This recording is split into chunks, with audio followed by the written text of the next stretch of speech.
Nós encontramos no início do livro A Gênese um capítulo muito especial, redigido por Allan Kardec, nosso codificador, que trata de um tema de suma importância para a compreensão do Espiritismo e do seu caráter. O capítulo se chama O Caráter da Revelação Espírita.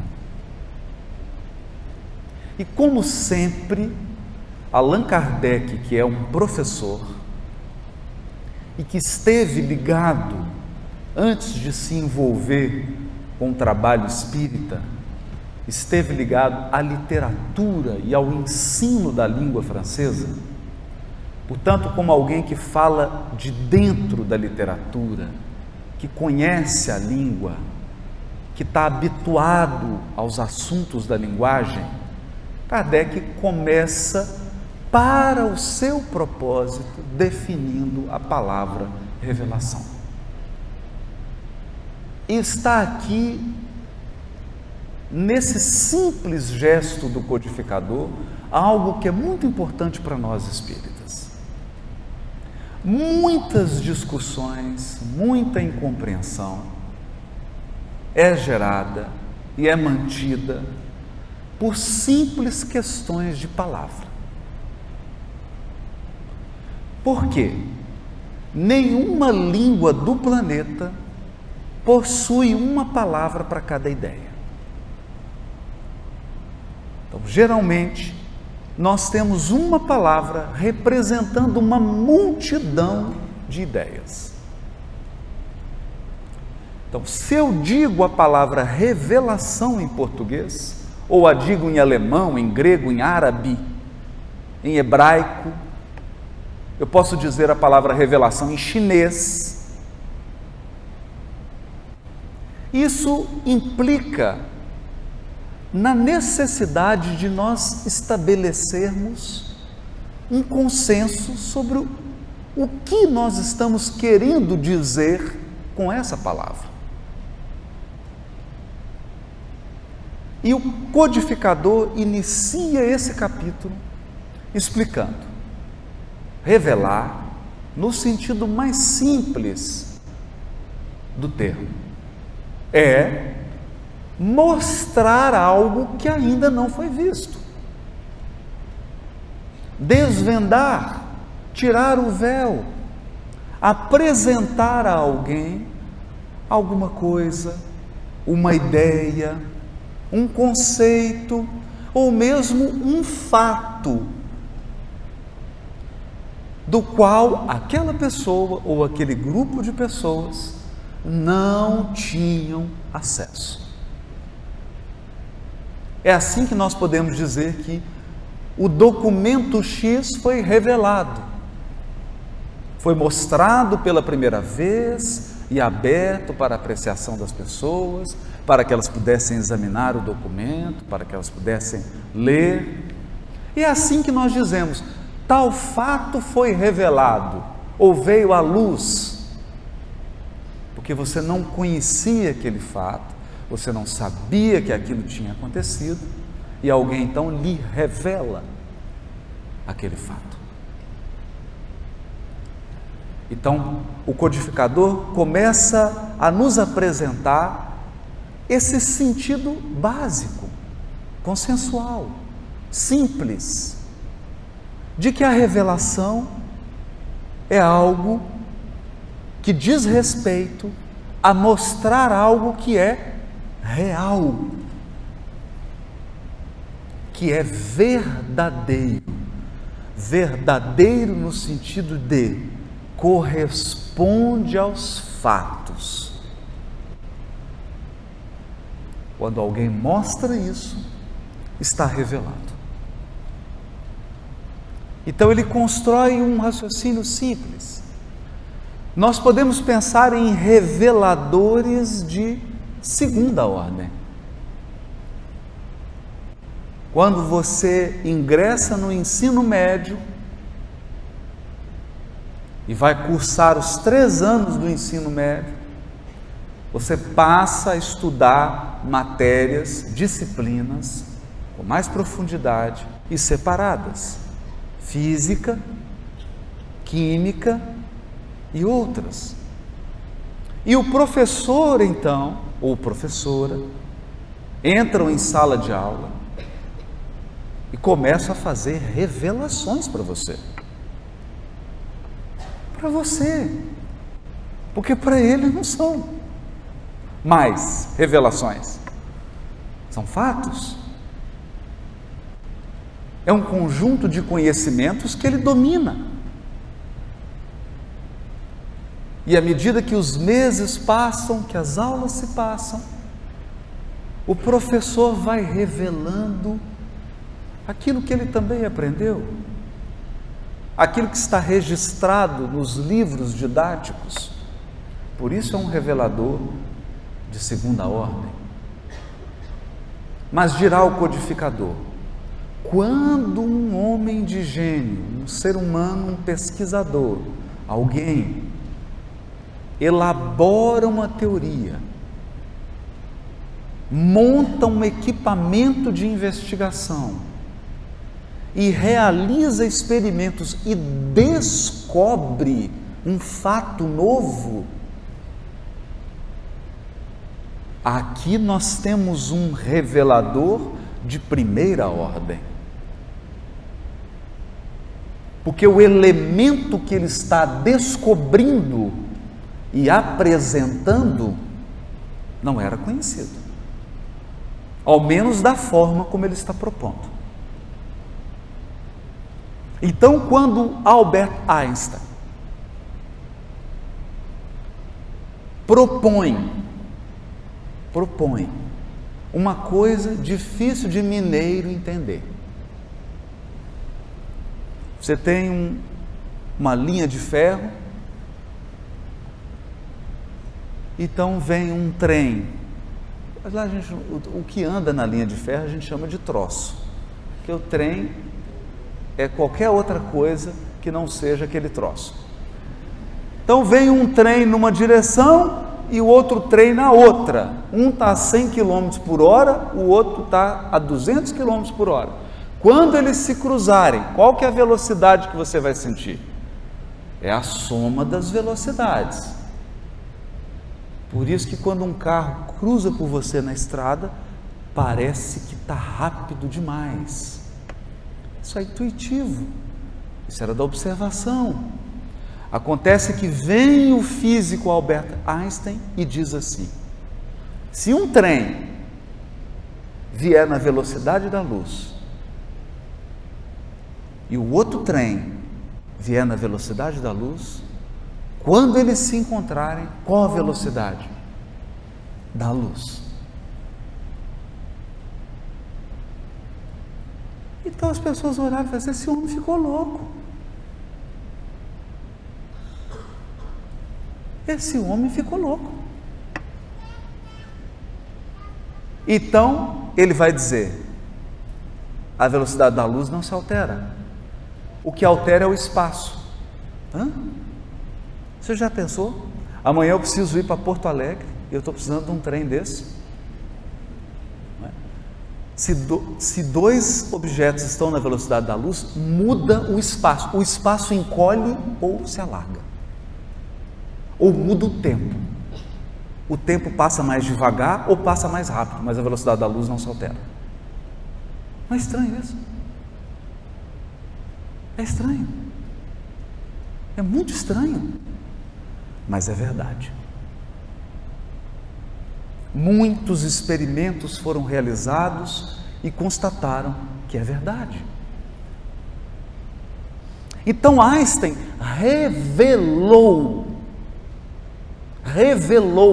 para a humanidade uma lei cósmica, que ele deu o nome, inicialmente, de teoria especial da relatividade, e depois ele ampliou isso, aplicando a gravidade, e chamou de teoria geral da relatividade.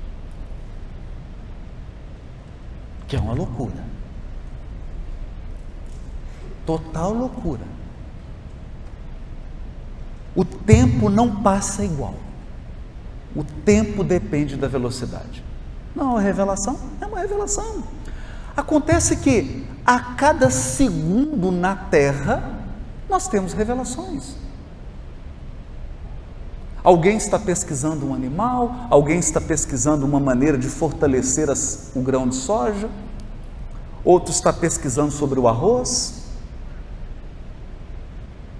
E conhecimentos estão sendo revelados, sejam pelos professores, pelas professoras nas escolas que ensinam os alunos, sejam por os reveladores de primeira ordem que estão pesquisando, devassando, investigando e descobrindo.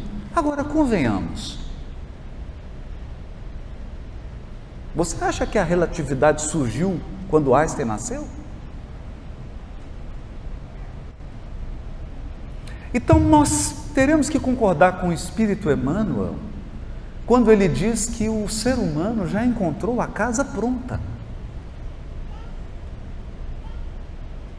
Nós chegamos aqui, a casa estava construída. Nenhum de nós foi consultado. Nenhum de nós. Aliás, existem fenômenos acontecendo no universo que nós sequer estamos observando. E eles estão acontecendo. E ninguém te perguntou.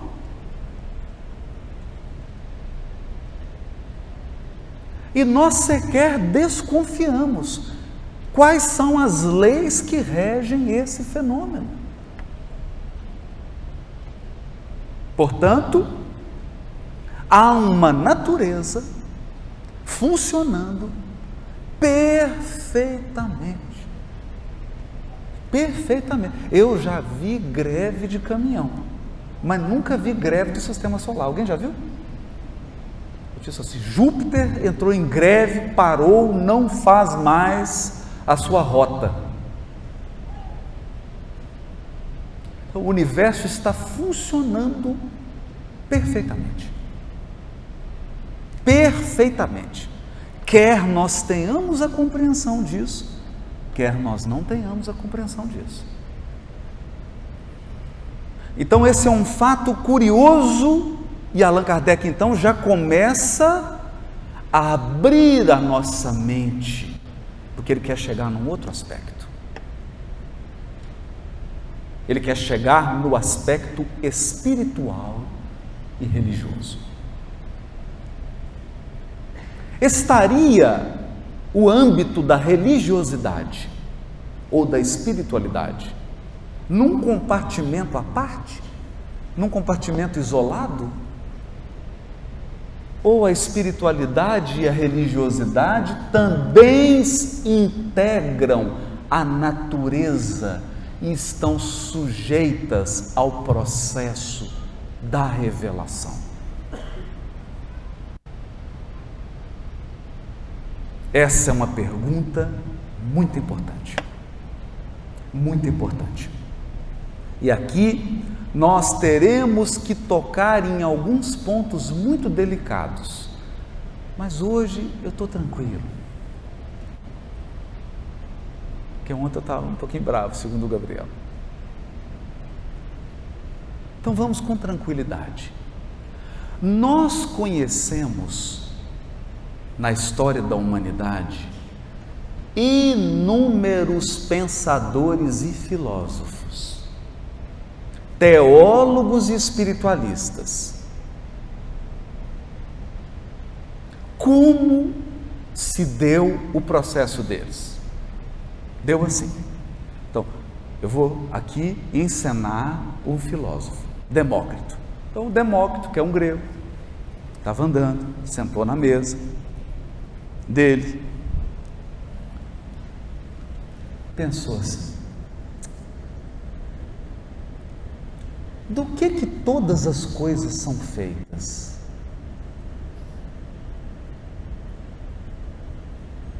Será que todas as coisas são feitas de uma coisa só? será que o mundo é um grande Lego? Não existia Lego, né? Estou só adaptando. Pecinhas pequenas, indivisíveis. E aí eu junto, combino e formo tudo? Eu acho que é isso. E criou então o átomo. O átomo como algo indivisível. Você não pode dividir, na concepção do Demócrito. O átomo do Demócrito é um átomo filosófico, não é da química. É filosófico. Então, seria uma coisa indivisível, você não consegue parti-lo, ele é indivisível. E através dele você forma todas as coisas. E ele ainda disse assim, e eu acho que esses átomos são igual pombos. Ele escreve isso, pombos. Porque eles se reúnem. Você olha os pombos, fica tudo junto, né? Já perceberam isso? Tem um fio enorme, né? Os pombos pousam no mesmo lugar. Eles não distribuem nos fios. Fica tudo juntinho. Ele falou, os átomos são como pombos. Ele criou isso. E quantos espiritualistas criaram coisas? Quantos? Lá em Minas Gerais, por exemplo, criaram a mula sem cabeça, o Saci Pererê, duende, e tem gente que acredita. Inclusive tem uma associação em Minas Gerais, que é a Associação dos Pesquisadores do Saci Pererê. É verdade, está na internet. Eles organizam excursões para encontrar o Saci Pererê. Então as pessoas criam coisas. Mas será que foi assim que o Espiritismo nasceu?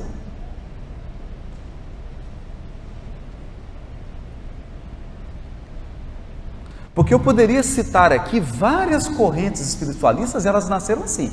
Uma pessoa sentou, teve uma ideia e criou. Mas será que o Espiritismo nasceu assim? Será que o Kardec sentou e falou assim, agora eu preciso criar alguma coisa aqui. Vou criar uma coisa, vou criar um negócio chamado Espiritismo. O que eu preciso para criar isso? Não, não foi assim. Não foi assim que nasceu o Espiritismo. O Espiritismo nasce num salão de festa. Então, salão. Todo mundo adora uma coisa curiosa e exótica. E nos salões parisienses, mesas dançavam.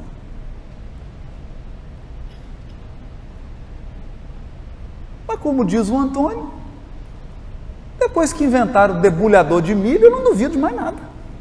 Não é? O pessoal chegou, viu mesa dançando, e o que ele fazia? O pessoal dançava. E aí alguém... o ser humano é muito curioso. Alguém percebeu que a mesa, além de dançar, respondia a pergunta. Mas alguém falou alguma coisa lá, a mesa tocou. Aí ele falou, olha, essa mesa responde. Responde. Então criaram um código lá. Uma batida, sim. Duas, não. Aí adivinha. O que perguntaram para a mesa? Que é Deus? Não! Perguntaram assim, eu devo vender meus bois? Ou não? Aí a mesa vinha e falou, não, então tá bom, obrigado. Não. Eu estou querendo casar com fulano, casa ou não casa? Aí a mesa, mal sabia a pessoa que era um espírito zombeteiro, dizendo sim. Não é? Era isso que perguntava. Eu devo comprar não sei o quê? Eu devo casar? Casa, não casa? Faço isso, não faço? Viajo, não viajo? Percebe como é que é o ser humano?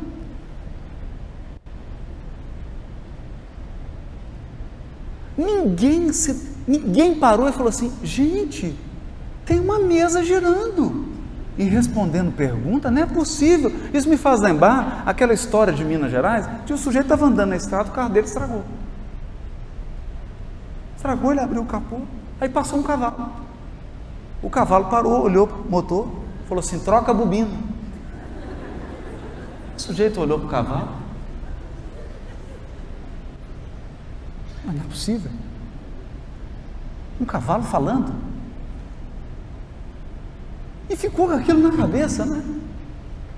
E viu uma casinha lá no fundo, andou 2 quilômetros, chegou na casinha, a luz bateu de noite, já tarde da noite. Bateu na casinha. Oh. Aí saiu o senhor lá de dentro, meio dormindo, falou: meu senhor, só me desculpa, pelo amor de Deus, meu carro estragou na estrada. Eu não tenho recurso nenhum aqui, eu estou ao léu.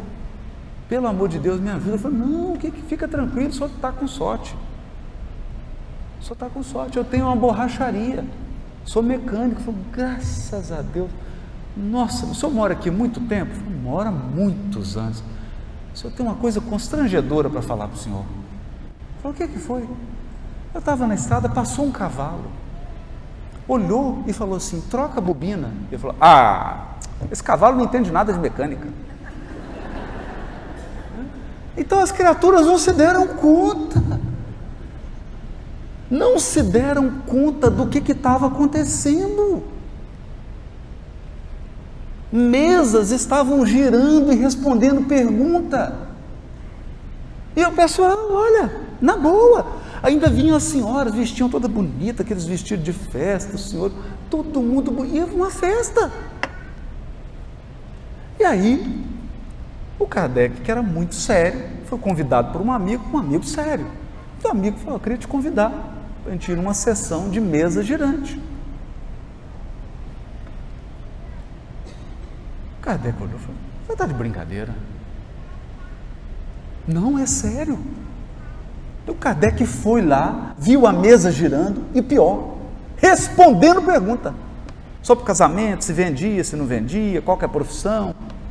E o negócio já estava tão sofisticado, gente.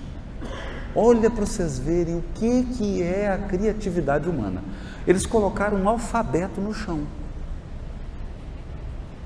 A, B, C, D, E, F, G, H, um alfabeto.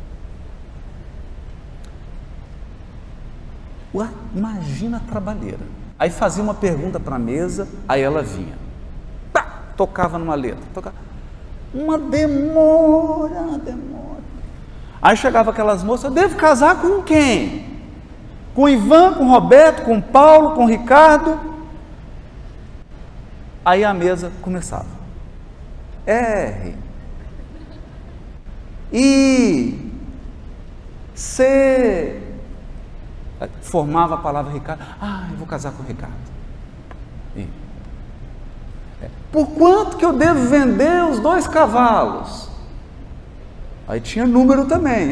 O Kardec ficou olhando aqui e falou: será que ninguém se deu conta? Ninguém se deu conta. Então ele chega e pergunta para a mesa: o que você é?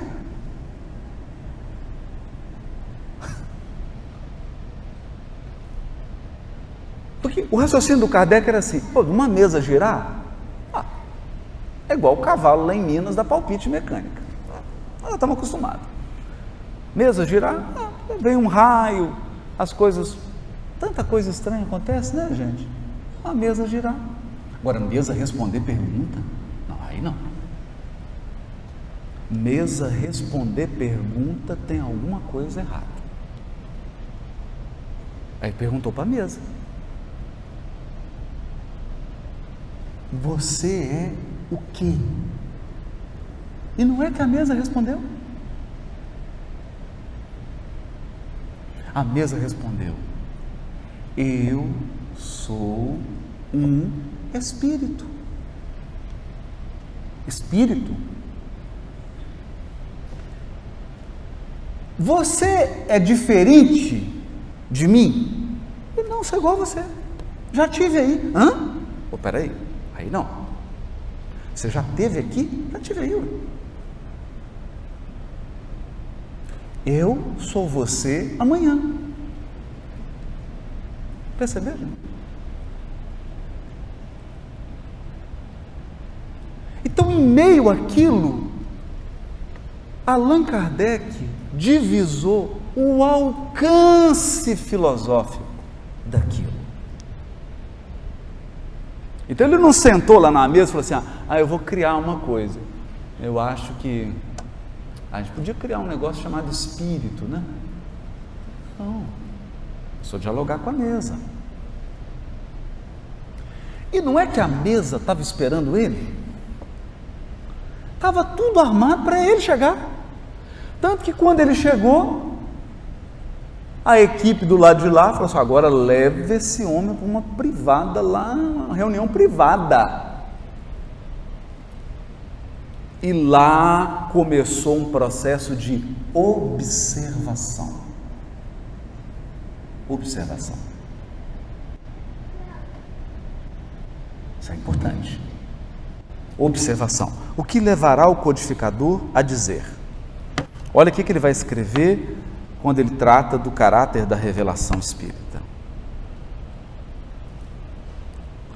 O Espiritismo, está no item 12, dando-nos a conhecer o mundo invisível que nos cerca e no meio do qual vivíamos sem o suspeitarmos, assim como as leis que o regem, suas relações com o mundo visível, a natureza e o estado dos seres que o habitam e, por conseguinte, o destino do homem depois da morte, é uma verdadeira revelação, na acepção científica da palavra. Por quê? Porque ninguém provocou o surgimento do Espiritismo, ninguém criou o Espiritismo.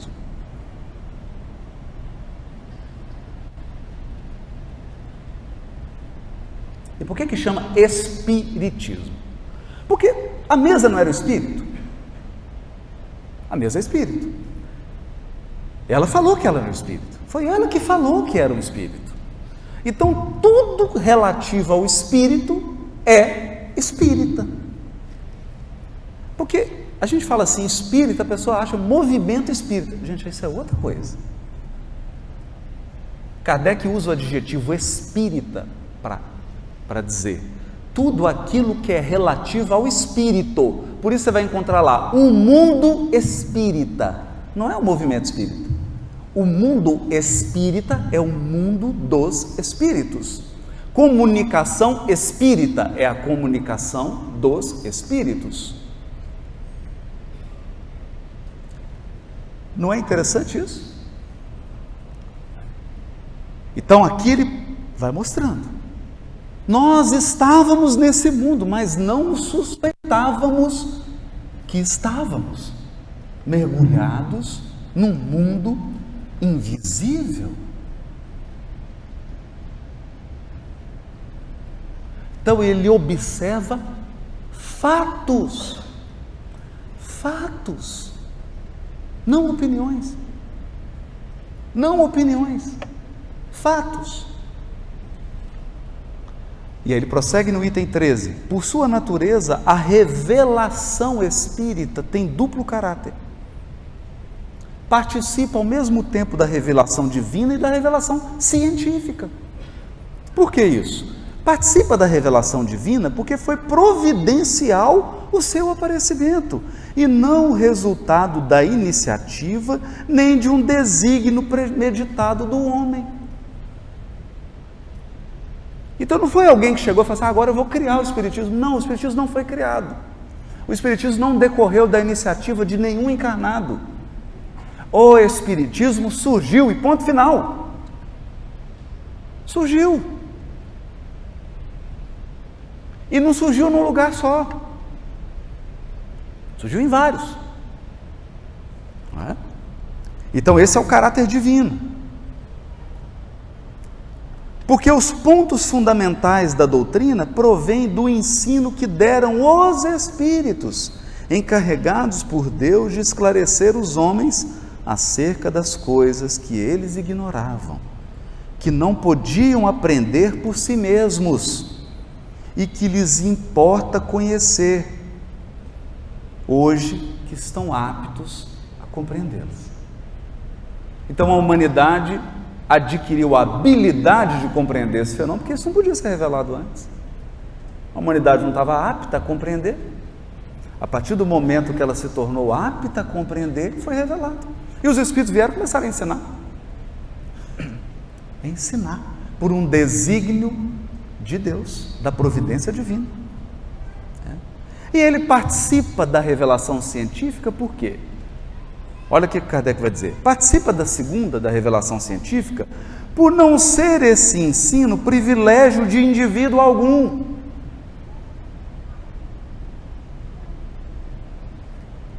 O Espiritismo é um ensino que não é privilégio de nenhum indivíduo. Ou seja, pergunta simples. Eu já vou fazer essa, porque eu intuí aqui que alguém vai fazer depois do intervalo. Kardec era kardecista? Não, Kardec era espírita. Kardec era espírita.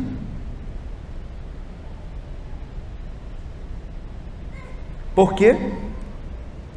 Porque ele fundamentou seus propósitos, seus objetivos, sua compreensão da vida no ensino dado pelos Espíritos.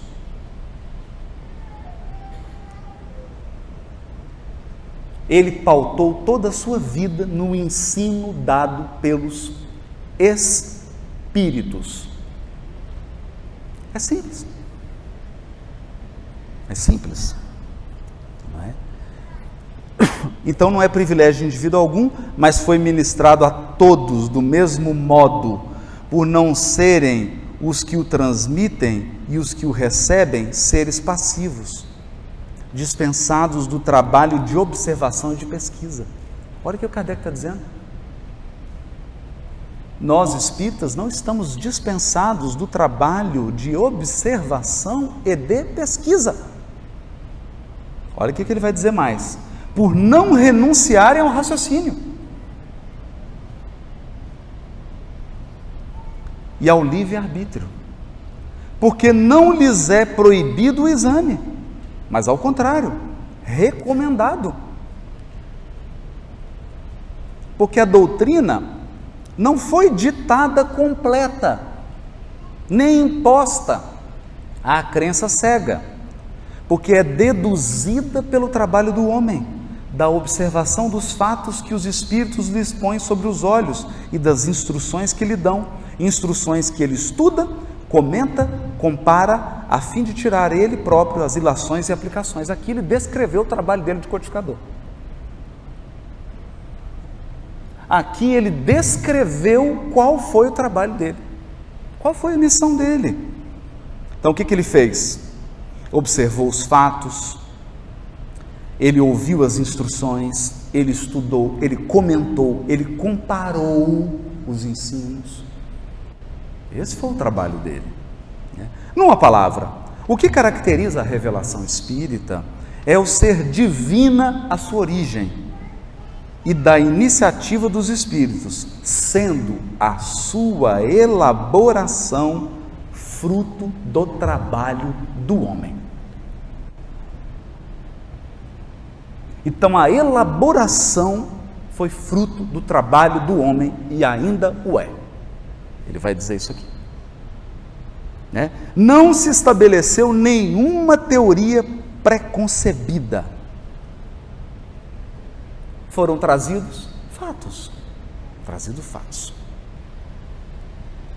Uma vez, eu fui participar, era um sujeito assim, interessante ele, assim, interessante.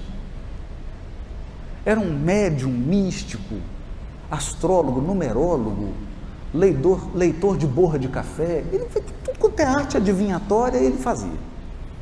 Eu estou lá com ele, apresentaram, aí nós estamos jantando, e o danado era médium mesmo, que falava umas coisas, né? E aí ele pegou pegou na minha mão assim e falou assim: escuta uma coisa, você só vai falar uma coisa, você vai falar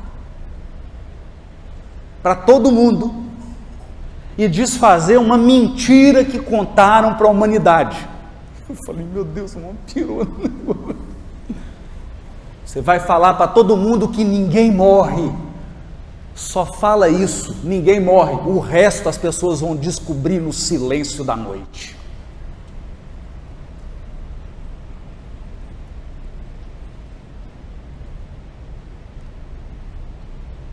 Ninguém morre.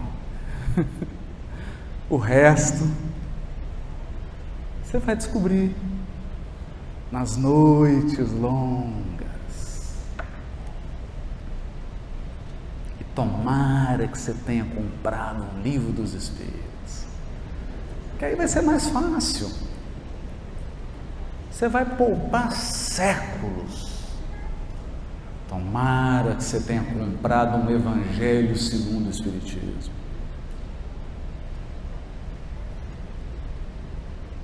Você vai descobrir tudo mais no silêncio da noite.